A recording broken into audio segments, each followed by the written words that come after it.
प्रणाम करै छी समस्त मिथिलावासी के। हम मैथिली नीतू झा अहाँ सबके बीच एकटा बाबा के गीत लऽ कऽ उपस्थित छी जे जनउ और मूड़न में होइ छै। आ एहि गीत में अहाँ जतेक बाबा के नाम कहबनि सब बाबा के नाम भऽ जायत। ई एहन गीत छै आ बहुत पुरान गीत छै, सुनू अहाँ सब ई गीत। काशी में ठाढ़ छथिन तिक बरुआ जनउ जानउ बाजथि हे। काशी में ठाढ़ छथिन तिक बरुआ जनउ जानउ बाजथि हे। आहे छथि कियो काशी के मालिक जनउआ पहिरायत हे। आहे छथि कियो काशी के मालिक जनउआ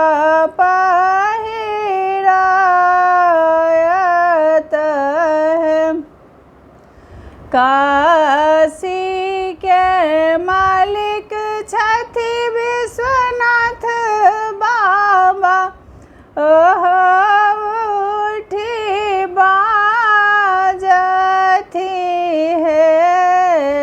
काशी के मालिक छथि विश्वनाथ बाबा ओहो उठी बाजथि हे।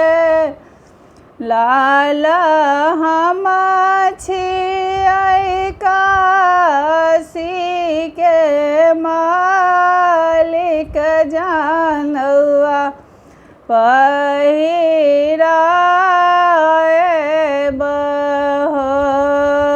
लाल हम छियै काशी के मालिक जनउआ पहिरायब हो। आंगना में ठाढ़ छथिन तिक बरुआ जनउ जानउ बाजथि हे। आंगना में ठाढ़ छथिन तिक बरुआ जनउ जानउ बाजथि हे। आहे छथि कियो आंगना के मालिक जनउआ पहिरायब हे।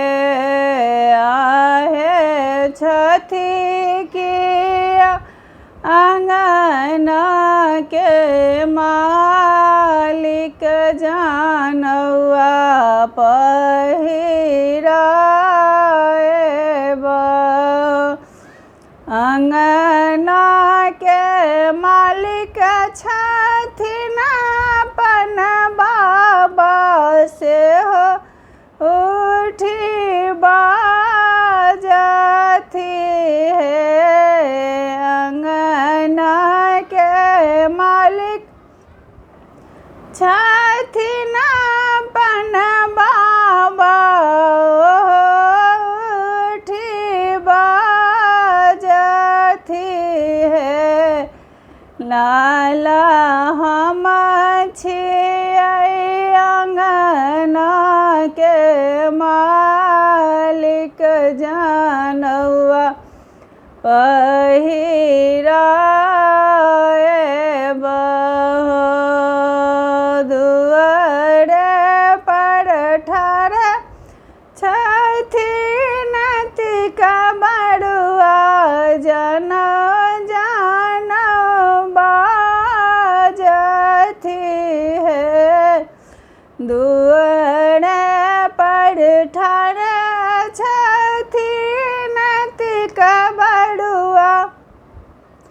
जानो जानो बाजथी है आहे छथी की दुआर के मालिक जनवा पहिराएत है दुआर के मालिक छथिन फलना बाबा से हो उठी बाज थी लाला हम छिया दुआर के मालिक जनवा पहिराएब। अहिना जतेक बाबाके कहबनि बगीचा दरबज्जा जतेक बाबाके नाम कहबनि सब एहिमे आबि जायत।